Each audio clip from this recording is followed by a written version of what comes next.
Hello students, welcome back to my channel English Education with Understanding. আমি আজকে তোমাদের imperative সেন্টেন্সের উপর ন্যারেশন চেঞ্জটা শেখাবো। আর এই ভিডিওটা তোমরা স্কিপ করবে না, কারণ সেন্টেন্সগুলো একটু আলাদা ধরনের আছে। আর শুরু থেকে শেষ পর্যন্ত যদি তোমরা না ঠিকঠাক ভিডিওটা দেখো তাহলে তোমরা বুঝতে পারবে না, তোমাদের কাছে কনসেপ্টটা ক্লিয়ার হবে না।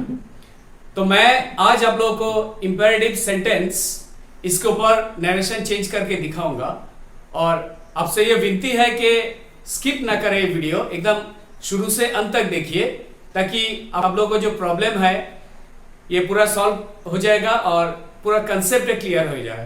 नहीं तो आप स्किप करने से ये कंसेप्ट पूरा क्लियर नहीं होगा आप लोगों को। ठीक है, narration change imperative sentences. Imperative sentence বলতে আমরা কি বোঝাই? কোনো আদেশ, অনুরোধ, এগুলো আমরা বোঝাই। বোঝা গেল? রিপোর্টিং ভার্ব, ডিরেক্ট স্পিচে যে রিপোর্টিং ভার্বটা থাকে সেটা ইনডিরেক্ট স্পিচে, মানে এটা যদি প্রেজেন্ট টেন্সে থাকে তাহলে ইনডিরেক্ট স্পিচে সেটা অর্ডার হয়, রিকোয়েস্ট হয়, অ্যাডভাইস, টেল, আস্ক, প্লিড, বেগ, ওয়ার্ড। আর রিপোর্টিং ভার্বটা যদি পাস্ট টেন্সে থাকে তাহলে এটা হয়ে যাবে অর্ডারড, রিকোয়েস্টেড, অ্যাডভাইসড। অ্যাডভাইস কিন্তু এডিভিআইএসি, কারণ এটা ভার্ব, আর এডিভিআইসি এটা হচ্ছে নাউন, তার কোনো ফর্ম চেঞ্জ হয় না। কিন্তু এটা অ্যাডভাইস থেকে অ্যাডভাইসড হয়ে গেলে ফর্মটা চেঞ্জ হয়ে গেল, মানে প্রেজেন্ট থেকে পাস্ট হয়ে গেল। এটা হয়ে যাবে told, asked, pleaded, begged, warned. আর ইনডিরেক্ট স্পিচে যদি সেড টু মি বা হিম থাকে তাহলে এখানে কি হয়ে যাবে? সব চেঞ্জ হয়ে গেল। অর্ডারড মি বা অর্ডারড হিম, রিকোয়েস্টেড মি বা রিকোয়েস্টেড হিম, অ্যাডভাইসড মি বা অ্যাডভাইসড হিম, টোল্ড মি বা টোল্ড হিম, আস্কড মি বা আস্কড হিম, প্লিডেড মি বা প্লিডেড হিম, বেগড মি বা বেগড হিম, ওয়ার্নড মি বা ওয়ার্নড হিম। কিন্তু এখানে সেড টু মি বা অন্য কোনো নাম থাকলে সেই অনুযায়ী পরিবর্তন হয়ে যাবে। বোঝা গেল? এবার দেখো আরেকটা rule, to is used in indirect speech before main verb to make it infinitive.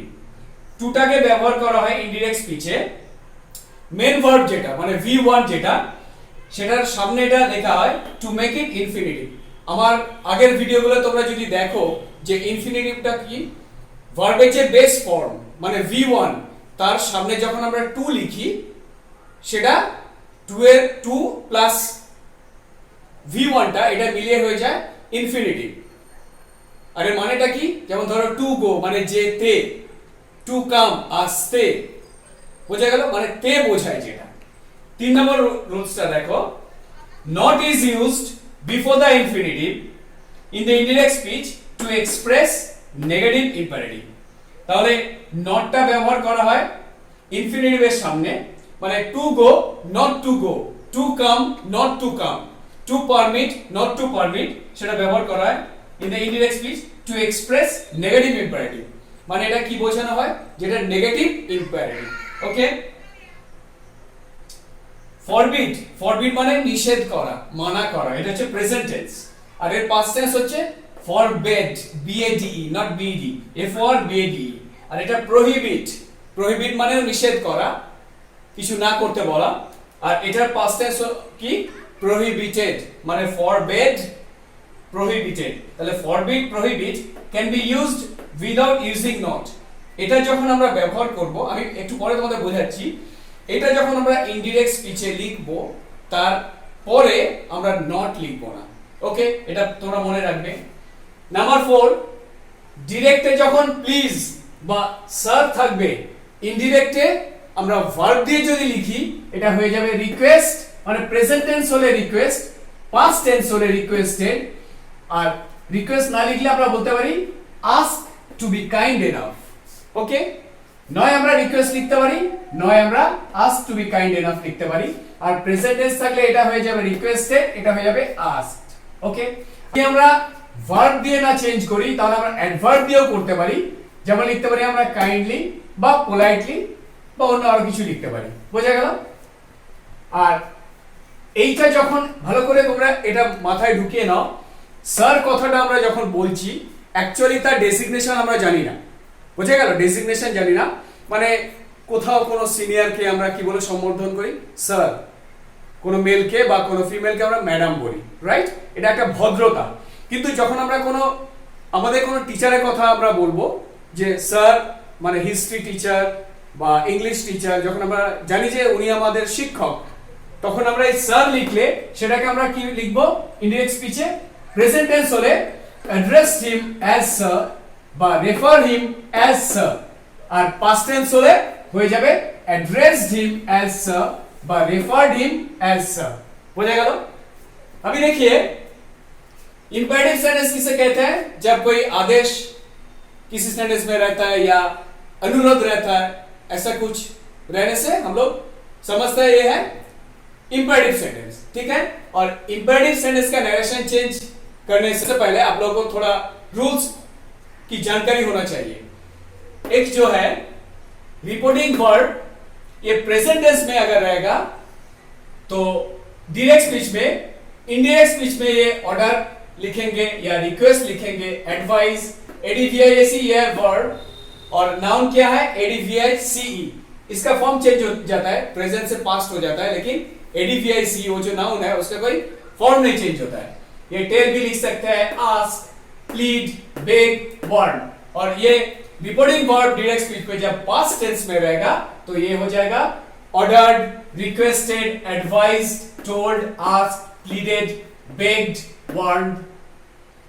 Said to me या सेड टू हिम जब रहेगा तब क्या करेंगे? इसका ऐसे ही चेंज हो जाएगा, ऑर्डर्ड मी और ऑर्डर्ड हिम।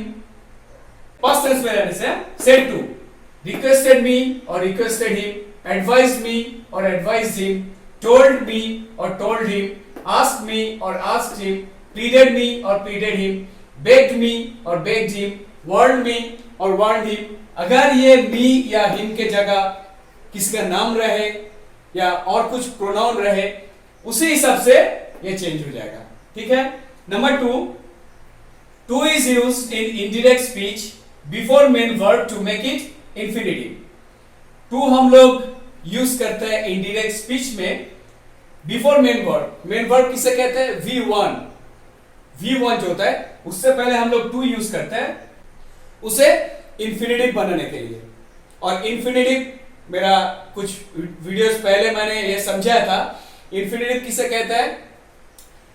V1 या base form of the verb, उससे पहले जब हम लोग टू लिखते हैं तो वो टू प्लस वो वर्ब लेके इंफिनिटिव हो जाता है, ठीक है? इसका मतलब क्या है? मतलब टू गो, जाने, आने, या टू ईट, खाने, ठीक है? ये जो समझाता है। Number 3, not is used before the infinitive in the indirect speech to express negative imperative. मतलब टू गो, उससे पहले जब हम लोग नॉट लिखेंगे, नॉट टू गो मतलब जाने के लिए नहीं, ठीक है? टू सी, नॉट टू सी, देखने के लिए नहीं। तो ये टू इंफिनिटिव से पहले जब हम लोग नॉट यूज करते हैं तो वो हो जाता है नेगेटिव इंपेरेटिव, ठीक है? और फॉरबिड, फॉरबिड मतलब क्या है? यह है प्रेजेंट टेंस, निषेध, कुछ निषेध करता है कुछ करने के लिए या कुछ भी, मतलब वर्ड से पहले जब हम लोग फॉरबिड लिखते हैं मतलब वो मना करते हैं, निषेध करते हैं, वो करने के लिए ना जो करते हैं वही है फॉरबिड। फॉरबिड है प्रेजेंट टेंस, पास्ट टेंस है फॉरबिड। प्रोहिबिट जो है ये भी निषेध है, तो ये है प्रेजेंट टेंस, इसका पास्ट टेंस क्या है? प्रोहिबिटेड। तो फॉरबिड और prohibit can be used without using not. मतलब जब हम लोग फॉरबिड लिखेंगे या प्रोहिबिट लिखेंगे, इसके बाद कभी नॉट नहीं लिखना, ठीक है? मैं एग्जांपल यहां देके आप लोगों को समझाऊंगा, तो ये आप लोग ध्यान में रखिए कि जब हम लोग फॉरबिड या फॉरबिड लिखेंगे, प्रोहिबिट या प्रोहिबिटेड लिखेंगे, उसके बाद नॉट नहीं होगा। 4 नंबर जो रूल्स है, डायरेक्ट में जब प्लीज रहेगा या सर रहेगा, इनडायरेक्ट में वर्ब देके आप चेंज कर सकते हैं। वर्ब जो है रिक्वेस्ट भी लिख सकते हैं या ask to be kind enough, ये भी आप लिख सकते हैं। अगर ये रिपोर्टिंग वर्ब पास्ट में रहेगा, ये हो जाएगा रिक्वेस्टेड, ये हो जाएगा ask to be kind enough, okay? अगर ये रिक्वेस्ट या ask to be kind enough ये नहीं लिखेंगे वर्ब से, ये भी आप लिख सकते हैं एडवर्ब, काइंडली या पोलाइटली, ठीक है? ये जो सर मैंने लिखा, इसका मतलब रास्ते में या कहीं आप जाते हैं, किसी सीनियर को हम लोग क्या कहते हैं, सर करके बात करते हैं, ठीक है। वो उनका डेजिग्नेशन हमको मालूम नहीं है, फिर भी हम लोग सर बोलते हैं क्योंकि रिस्पेक्ट देते हैं, ये मैनर्स है। तो जब हम देखेंगे कि हम लोग मतलब हमारा कोई टीचर के बारे में हम बात करेंगे, इंग्लिश टीचर चाहे मैथ्स टीचर, हम लोग जानते हैं कि ये हम लोग का मैथ्स टीचर है, जब वो सर रहेगा तो इनडायरेक्ट में क्या होगा, अगर ये रिपोर्टिंग फॉर प्रेजेंट में रहेगा तो एड्रेस हिम एज सर, अगर पास्ट में रहेगा एड्रेस हिम एज सर, और प्रेजेंट में रेफर हिम एज सर या रेफर्ड हिम एज सर। मतलब ये भी आप लिख सकते हैं, ये भी आप लिख सकते हैं, ঠিক আছে। এবার দেখো আমি কিছু एग्जांपल দিয়ে বুঝিয়েছি। Number 1, father said to me do this at once. বাবা আমাকে বলেছিলেন এটা এক্ষুনি করো, তাহলে এটা কি চেঞ্জ হয়ে যাবে, সেড টু মিটা হয়ে যাবে, সেড টুটা হয়ে যাবে ordered. Father ordered me, said টুটা অর্ডারড, পাস্ট টেন্স আছে, father ordered me to do that at once. তাহলে এখানে ডু আছে, এখানে হয়ে গেল টু ডু, মানে ইনফিনিটিভ হয়ে গেল, বোঝা গেল, দিস দা দ্যাট হয়ে গেল। Number 2, the teacher said to me, শিক্ষক আমায় বলেছিলেন ডোন্ট কাম হিয়ার, এখানে এসো না, okay. The teacher ordered, said টুটা হয়ে গেল অর্ডারড।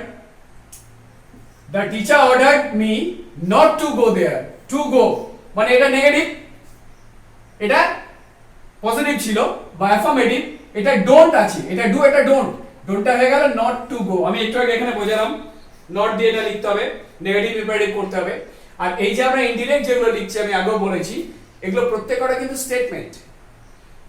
ডিরেক্ট স্পিচে যেগুলো আছে সেগুলো ইম্পারেটিভ সেন্টেন্স, ইনডিরেক্টে যেগুলো আছে সবগুলোই স্টেটমেন্ট মানে ব্যাখ্যামূলক। আর এইটাকে আমরা এইভাবেও লিখতে পারি, এখানে দেখো নট লিখেছি, এখানে লিখেছি the teacher forbade me to go there, এখানে কিন্তু কোনো নট নেই, নটটা এখানে নেই। এখানে বলেছি যখনই আমরা ফরবিড বা প্রহিবিট আমরা লিখব, সেখানে আমরা নটটাকে ইউজ করব না, এটা খেয়াল রাখবে। তাহলে এখানে যখনই অর্ডার লিখলাম, নট লিখলাম, দ্য টিচার ফরবেড লিখলাম, নটটাকে বাদ দিলাম। Number 3, he said to me please open the gate, সে আমাকে বলেছিল প্লিজ ওপেন দ্য গেট। এই যে প্লিজ কথাটা যখন আমরা পাবো ডিরেক্ট স্পিচে, যখনই প্লিজ থাকবে কথাটা, তখন এখানে কি লিখবে, রিকোয়েস্ট, ওকে। কি লিখেছি এখানে, হি রিকোয়েস্টেড মি, কারণ এখানে সেড আছে, he requested me to open the gate, মানে এখানে ওপেন আছে, টু ওপেন, বোঝা গেল। আর রিকোয়েস্টেড জায়গা আরেকটা কি আমরা লিখতে পারি, হি টোল্ড মি, কারণ said to me, said to মিটা টোল্ড মি লিখতে পারি, কিন্তু তারপর লিখতে হবে politely to open the gate, মানে সে আমাকে বলেছিল অনেক পোলাইটলি যে দরজাটা একটু খুলে দেওয়ার জন্য, বোঝা গেল। তাহলে রিকোয়েস্টেডও লিখতে পারি বা টোল্ড মি পোলাইটলিও লিখতে পারি, both are correct. Number 4, I said to the teacher please explain the sum. তাহলে এখানে প্লিজ আছে, প্লিজটাকে আমরা কি লিখব, I requested the teacher to explain the sum. আমি অনুরোধ করেছিলাম শিক্ষককে যে দয়া করে আপনি এটা একটু মানে সামটা মানে অঙ্কটা একটু বুঝিয়ে দিন, এক্সপ্লেন করুন। রিকোয়েস্টটাকে আবার এটা লিখতে পারি আমরা, I asked the teacher to be kind enough, আমি ওখানে লিখেছিলাম রিকোয়েস্টের জায়গায় ask to be kind enough, তাহলে to be kind enough to explain the sum, বোঝা গেল। Number 5, mother said to me don't play in the sun, মা আমাকে বলেছিলেন কি don't play in the sun বা don't run in the sun, এর মানে হচ্ছে রোদে খেলো না বা রোদে দৌড়িও না। তাহলে আমাকে এখানে কি বলেছিল, যে রোদের মধ্যে খেলো না, কারণ এখানে আমি দুটো লিখতে পারি, mother advised me not to play in the sun, দেখো not, মা আমাকে অ্যাডভাইস করেছিল, পরামর্শ দিয়েছিল কি, যে রোদে খেলো না, বুঝা গেল, মা আমাকে বলেছিল যে রোদে খেলো না। আর এইটা যদি আমরা ঘুরিয়ে বলি কি ফরবেড, তাহলে নো নট, এখানে নট নেই, মাদার ফরবেড, কারণ এখানে কি আছে, সেড আছে, এটা হয়ে গেল ফরবেড, নট ফরবিড। যদি এটা টেলস থাকতো বা সে থাকতো তাহলে এটা ফরবিডস হতো, প্রেজেন্ট হতো, এই যে ফরবিড ফরবিডস, কিন্তু এখানে পাস্ট আছে, past. Mother forbade me to play in the sun, বোঝা গেল।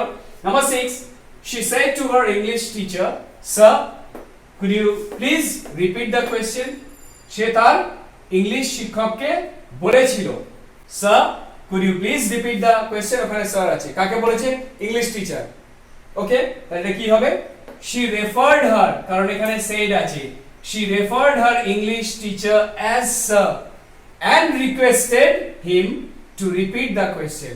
বুঝা গেল? তাহলে এখানে আমি একবার referred her লিখেছি, এখানে লিখলাম কি she addressed her English teacher as sir, তারপর এখানে যা আছে and requested him to repeat the question. बुझा गया?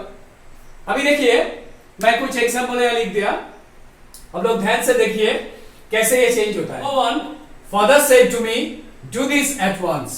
पापा ने मुझसे कहा था कि ये अभी करो, तुरंत करो. Father ordered me to do that at once. ये जो do है V1 मेन वर्ड, उससे पहले मैंने to जोड़ दिया क्योंकि ये इंपेरेटिव सेंटेंस नरेशन चेंज, इसमें इंफिनिटिव थोड़ा मतलब इसके ऊपर जानकारी रहना चाहिए क्योंकि मैक्सिमम टाइम जो होता है ये इंफिनिटिव का ही यूज होता है. ठीक है, तो father ordered me to do that at once. This हो गया दैट, डू हो गया to do. Number 2, the teacher said to me don't come here. शिक्षक ने मुझसे कहे थे कि यहां मत आओ. ये जो है डोंट, ये अफर्मेटिव है, ये है negative. The teacher ordered me not to go there, मतलब डोंट है नॉट टू. यह मैंने लिखा, यह लिखा मैंने, not is used before the infinitive in the indirect speech to express negative imperative. ये क्या हो गया है? नेगेटिव इंपेरेटिव हो गया है. ठीक है, और इससे इसके नीचे मैंने क्या लिखा, जब हम लोग फॉरबिड या प्रोहिबिट लिखते हैं उसके बाद नॉट नहीं लिखेंगे क्योंकि वो लिखने से ही वो नेगेटिव हो जाता है. The teacher forbid me to go there. Teacher मुझे वहां जाने के लिए मना किया था. जाने के लिए, ये ध्यान से सुनिए, वहां जाने के लिए मना किए थे, ना जाने के लिए मना नहीं किए थे. और इसके जगह अगर हम लोग प्रोहिबिट लिखेंगे, मतलब स्मोकिंग इज प्रोहिबिटेड, मतलब सिगरेट पीना माना है, ना पीना माना नहीं है, पीना माना है. ठीक है, तो फॉरबिड, प्रोहिबिट, इसके बाद नॉट नहीं होगा, ये ध्यान में रखिए आप लोग. Number 3, he said to me please open the gate. उसने कहा था, मतलब प्लीज बोला. जब प्लीज बोला इससे हम लोग ये अंदाजा लगता है कि रिक्वेस्ट होगा. प्लीज ओपन द गेट मतलब गेट थोड़ा खोल दो. He requested me to open the gate. Open से पहले टू, उसने मुझसे अनुरोध किए थे दरवाजा खोलने के लिए. और ये रिक्वेस्टेड हम लोग चेंज करेंगे कैसे? Said to told, he told me politely to open the gate, मतलब भद्रता से पोलाइटली बोला था कि दरवाजा थोड़ा खोलने के लिए.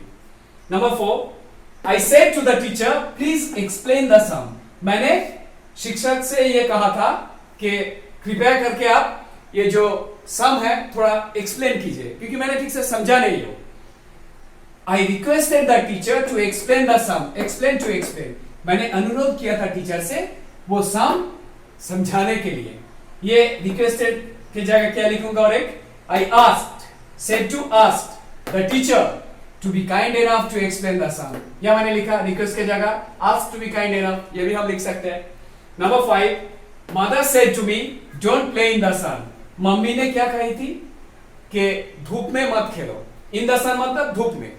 don't play. mother advised me not to play in the sun.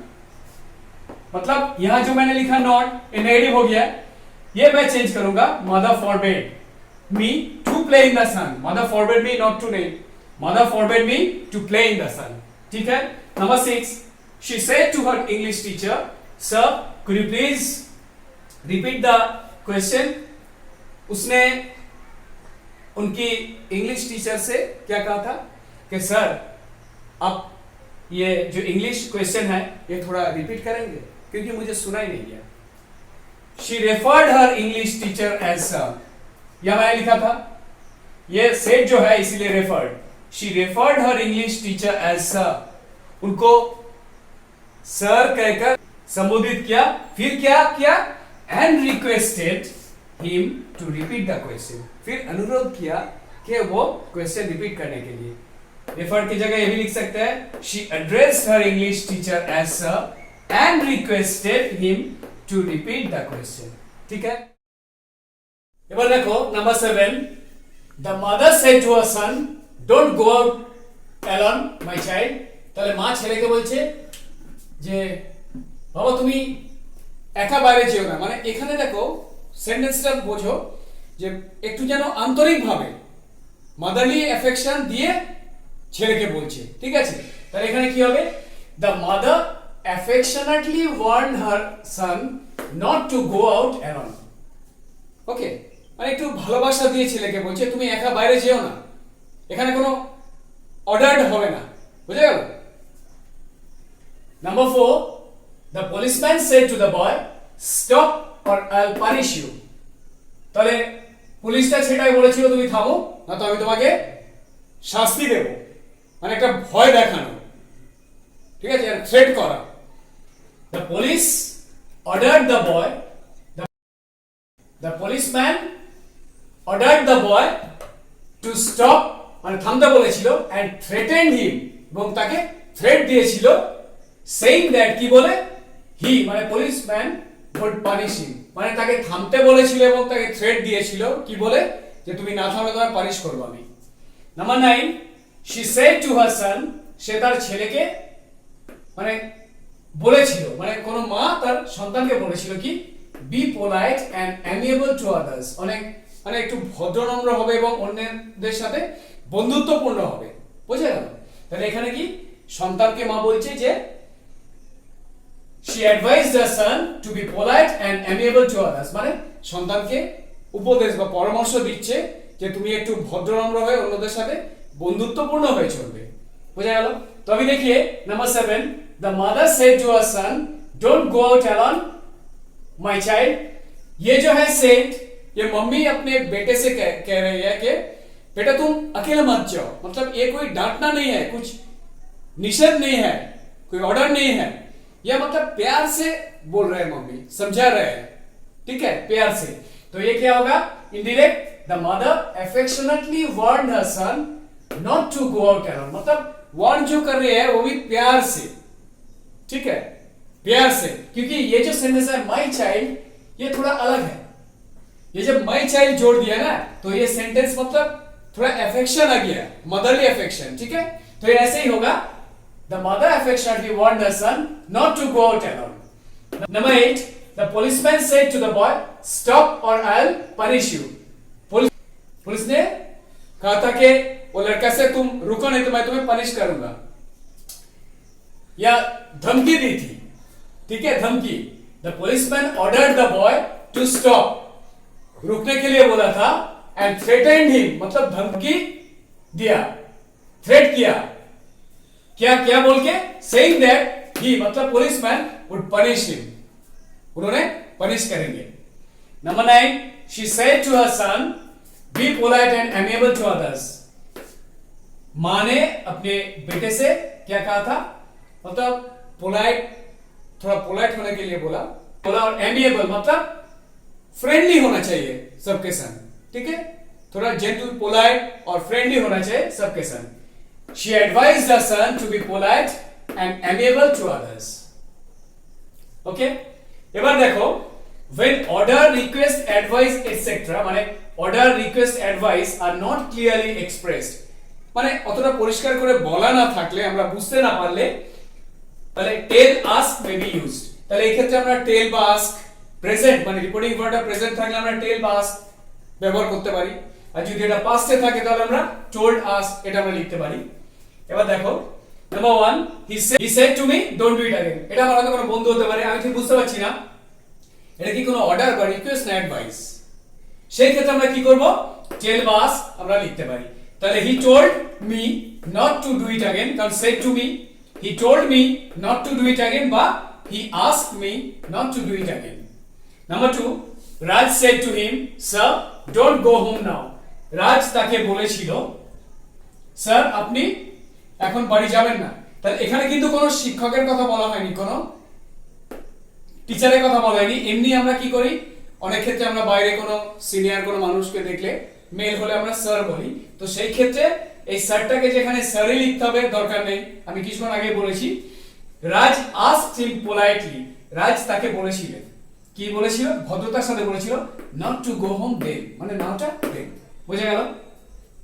Number 3, he said to me don't forget to give him the news। সে আমাকে বলেছিল যে খবরটা তাকে দিতে ভুলিস না।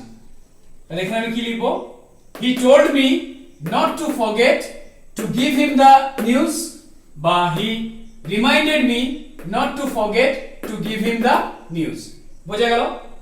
अभी देखिए जब ये ऑर्डर, रिक्वेस्ट, एडवाइस ये सब मतलब क्लियरली एक्सप्रेस नहीं करेंगे तो हम लोग क्या करेंगे, उस वक्त हम लोग टेल, आस्क ये यूज करेंगे इनडायरेक्ट स्पीच में। ठीक है। Number 1, he said to me don't do it again, उसने मुझसे कहा था कि ये मत कर। तो ये मेरे को समझ में नहीं आया कि एडवाइस है या रिक्वेस्ट है या ऑर्डर है, तो मैं क्या करूंगा, ये लिखूंगा he told me not to do it again, और ये भी लिख सकता हूं he asked me not to do it again. मतलब आस्क मतलब ये नहीं है पूछना, बोलना जो है उसमें भी हम लोग आस्क लिख सकते हैं। ठीक है। ये हर टाइम मतलब इंटरोगेटिव सेंटेंस नहीं होता है आस्क से। ठीक है। Number 2, Raj said to him sir don't go home now, Raj ने उससे कहा था कि सर आप घर मत जाइए। यहां जो है ये कोई मतलब किसी सीनियर से मतलब संबोधित कर रहा है, किसी सीनियर को सर कहकर, तो यहां हम लोग वो रेफर टू या एड्रेस टू ये न भी लिख सकते हैं, ये हम लोग मतलब पोलाइटली ये जो एडवर्ब है ये भी लिख सकते हैं। Raj asked him politely not to go home then, now then. Number 3, he said to me don't forget to give him the news, उसने कहा था कि भूलना नहीं ये जो खबर है उनको पहुंचाने के लिए, देने के लिए। He told me not to forget to give him the news, और he reminded me not to forget to give him the news। ठीक है। এবার দেখো ইম্পারেটিভ সেন্টেন্সে যখন লেট দিয়ে ন্যারেশন চেঞ্জ হয় তখন কিভাবে করতে হয়। লেটটা কিন্তু লেট মানেটা অনেক কিছু বোঝায়, যেমন একটা ধরো প্রপোজাল বোঝাতে পারে বা সাজেশন বোঝাতে পারে, লেট মানে রিকোয়েস্ট বোঝাতে পারে, উইশ বোঝাতে পারে, ডিজায়ার বোঝাতে পারে, লেট মানে অর্ডার বোঝাতে পারে, পারমিশন বোঝাতে পারে, লেট মানে চ্যালেঞ্জও বোঝাতে পারে, আরো অনেক কিছু বোঝায়। এগুলো আমি লিখলাম, বোঝা গেল। অনেক ক্ষেত্রে থ্রেটও বোঝায়, বোঝা গেল। ডিরেক্ট স্পিচে লেটটা যখন প্রপোজাল বা সাজেশন এইটা বোঝাবে, তখন ইনডিরেক্ট স্পিচে আমরা লেটের জায়গায় আমরা শুডটা ব্যবহার করব, আর রিপোর্টিং ভার্বটা আমরা চেঞ্জ করব কিসে, প্রেজেন্ট টেন্স থাকলে প্রপোজ বা সাজেস্টেড, আর পাস্ট টেন্সে থাকলে প্রপোজড বা সাজেস্টেড আমরা লিখব। বোঝা গেল। আর ইম্পারেটিভ ফর্ম এটা চেঞ্জ হয়ে যায় কি অ্যাসার্টিভ ফর্মে দ্যাট লিঙ্কারটা দিয়ে। বোঝা গেল। এবার দেখো এক্সাম্পলটা, Souvik said to his friends, Souvik তার বন্ধুদের বলেছিল let us have a picnic, চলো আমাদের একটা পিকনিক হয়ে যাক। ঠিক আছে। Souvik proposed to his friends that they should have a picnic, দেখো আমি এখানে লিখেছি should for let, that they should have a picnic, বা Souvik suggested to his friends that they should have a picnic। বুঝা গেল। Number 2, I said to them let us have a walk, আমি তাদের বলেছিলাম চলো আমরা একটু হাঁটি। তাহলে I proposed to them that we should have a walk, বা I suggested to them that we should have a walk। ওকে। বা এটা আমরা বলতে পারি যে I propose to them to have a walk, মানেটা কি বোঝাচ্ছে, এখানে হয়ে গেল কি ইনফিনিটিভ। বোঝা গেল। Number 3, the boss said to the peon let them come in, বস পিয়নকে বলেছিলেন তাদের ভেতরে আসতে দাও। the boss ordered the peon to let them come in, let them come in, বা the boss ordered the peon to allow them to come in, মানে বস order করেছিল পিয়নকে তাদের ভেতরে আসতে দেওয়ার জন্য, বা বস অর্ডার করেছিল পিয়নকে যে তাদের অ্যালাউ করতে ভেতরে আসার জন্য। বোঝা গেল। দুটো মানেই কিন্তু প্রায় একই, কোনো পার্থক্য নেই, কিন্তু সেন্টেন্সটা একটু আলাদা। Number 4, the teacher said let the boy go home now, শিক্ষক বলেছিলেন যে ছেলেটাকে এখন বাড়ি যেতে দাও। The teacher permitted the boy to go home then, নাওটা দেন মানে টিচার পারমিশন দিয়েছিলেন, পারমিট করেছিলেন, বা the teacher allowed the boy to go home then. Number 5, I said to Soumen let us run a race, দেখো সেন্টেন্সটা একটু আলাদা। আমি সৌমেনকে বলেছিলাম চল একটা রেস হয়ে যাক, তাহলে এটা আমি একটা চ্যালেঞ্জ নিয়েছিলাম, আমি বলিনি ওকে, কোনো প্রপোজাল দিইনি।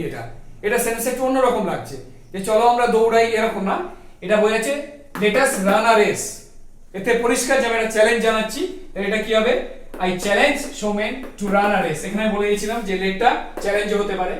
Number 6, he said let me come in, সে বলেছিল আমাকে একটু ভেতরে আসতে দাও। তাহলে he requested that he might be allowed to come in, বা he requested to let him come in. बुझा गया?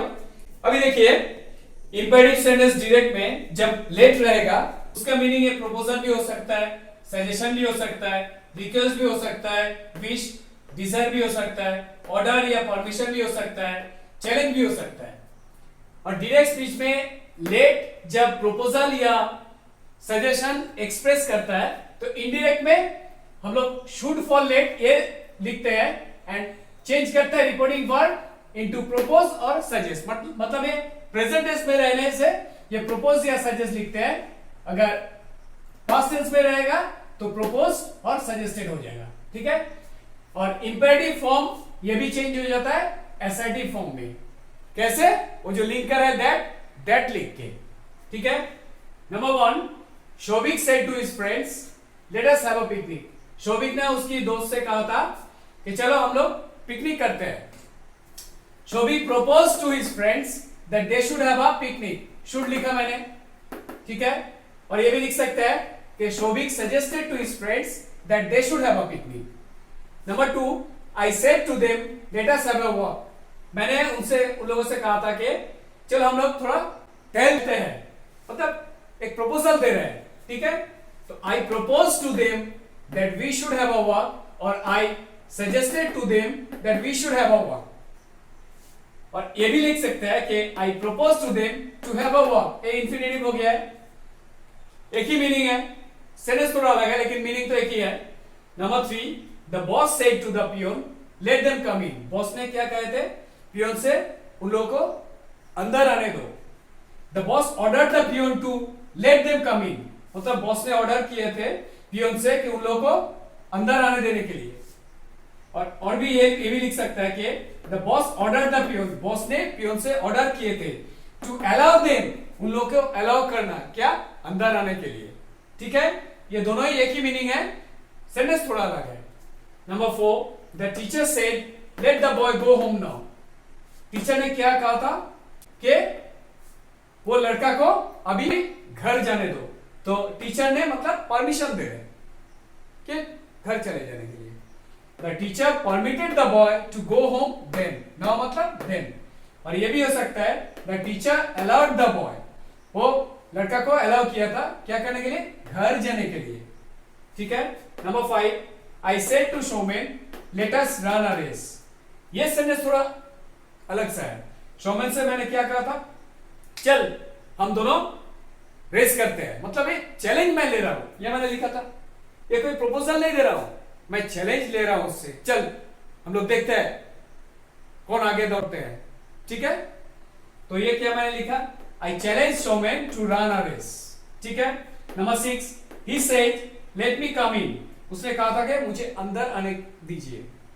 ही रिक्वेस्टेड मतलब अनुरोध किया था that he might be allowed, उनको अलाउ किया जाए अंदर आने के लिए।